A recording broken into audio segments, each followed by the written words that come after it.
sketch the graph of the function. Now this you might not remember. What it says is the function f where r maps onto r. And all it really means is that any real value will just map onto your Cartesian plane as a real value.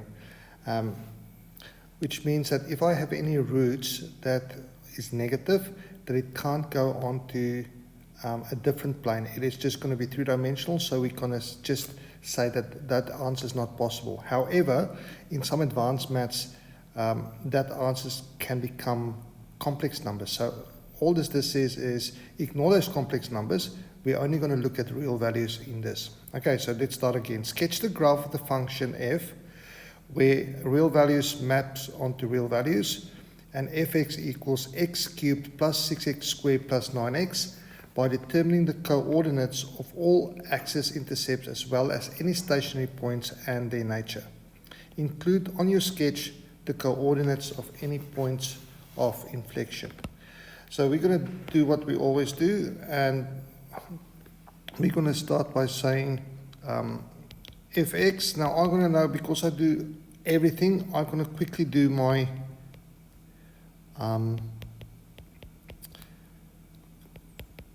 first derivative, because I know that my first derivative is going to give me my turning points. 3x squared plus 12x plus 9. I'm also going to do my second derivative because there's points of inflection.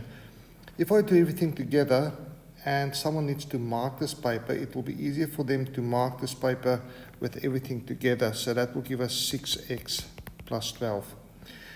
I always start with my y-intercept. My y-intercept is where x equals 0, and that's in my original equation. That means that is where y equals. Now I'm looking at my first equation, so where x equals 0, and that will give me 0 cubed plus 6 times 0 squared plus 9 times, that's a 9, undo, 9 times 0, and my answer is 0. So my y-intercept is at 0, 0. My x-intercept is where y equals 0. Now x cubed plus 6x squared plus 9x equals 0. I can take out x as a common factor. I'm left with x squared plus 6x plus 9, which equals 0.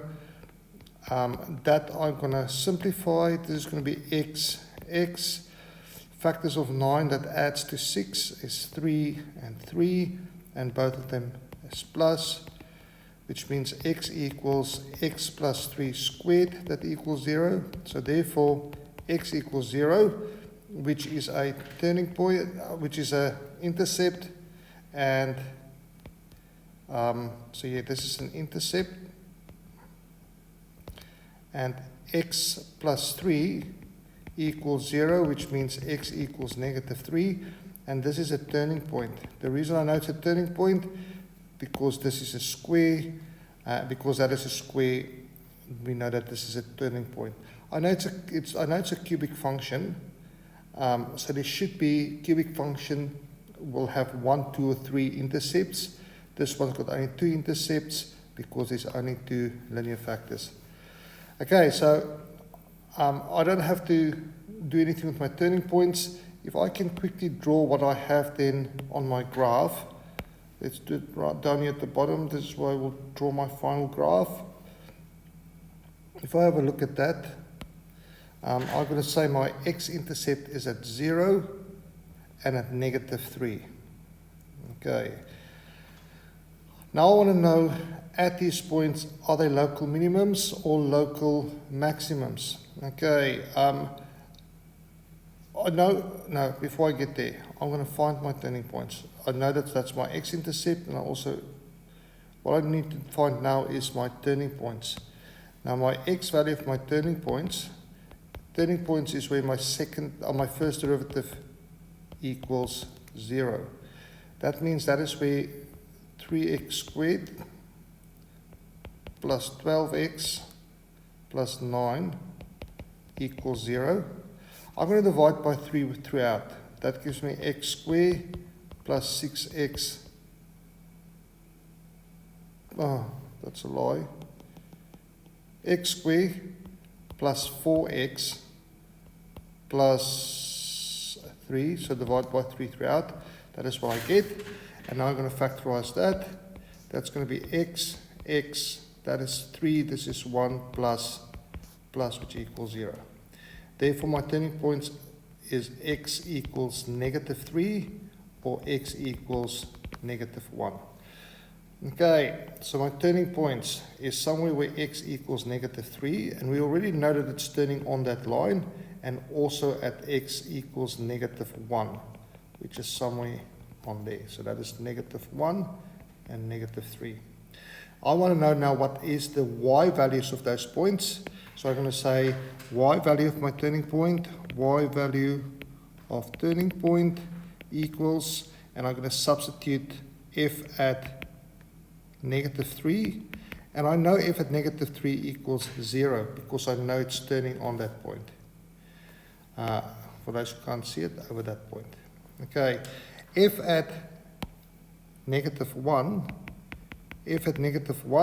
will equal -1 cubed plus 6 times -1 squared plus 9 times -1, and that answer is -1 plus 6, take away 9, and my answer is -4.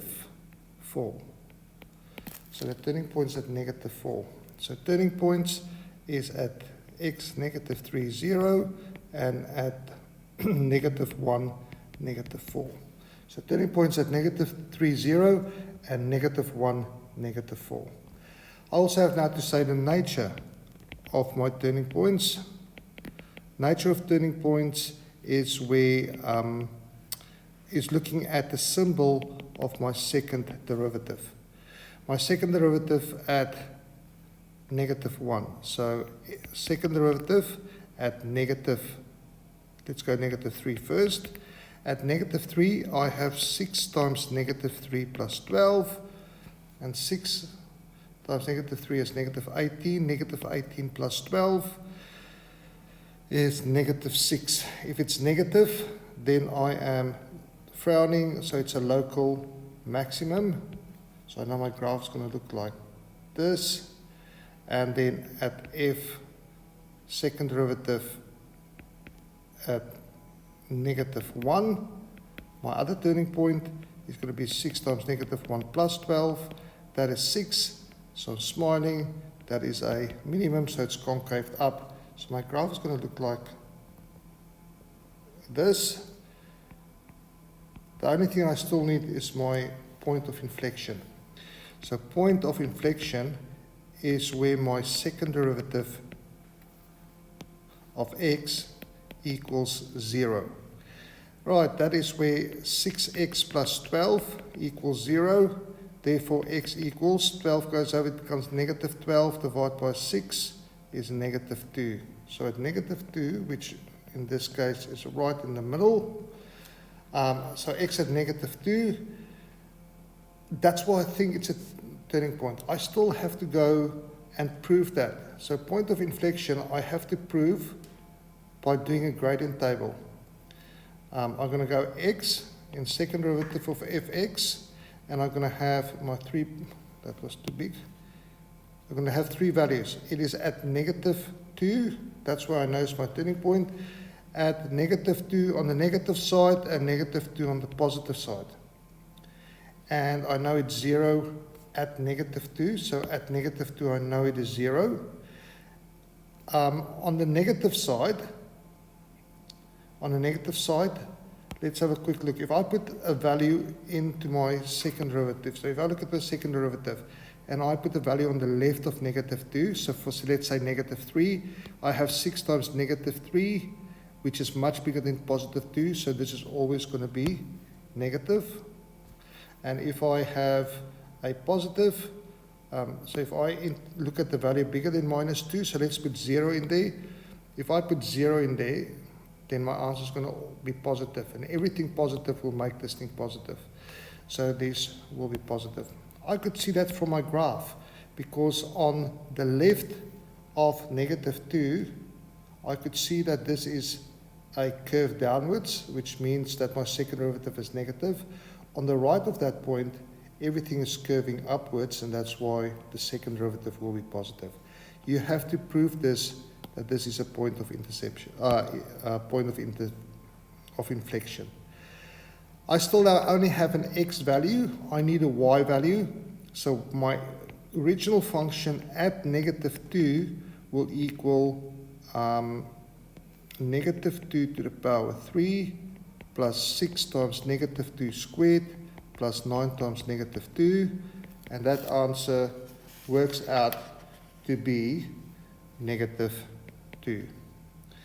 Okay, so I did that in my head, and that is my turning point. That is -2, -2. Please say that this is your y-axis, this is your x-axis, this is fx, this is 0, 0. I have my intercepts, I have my turning points. Pardon me.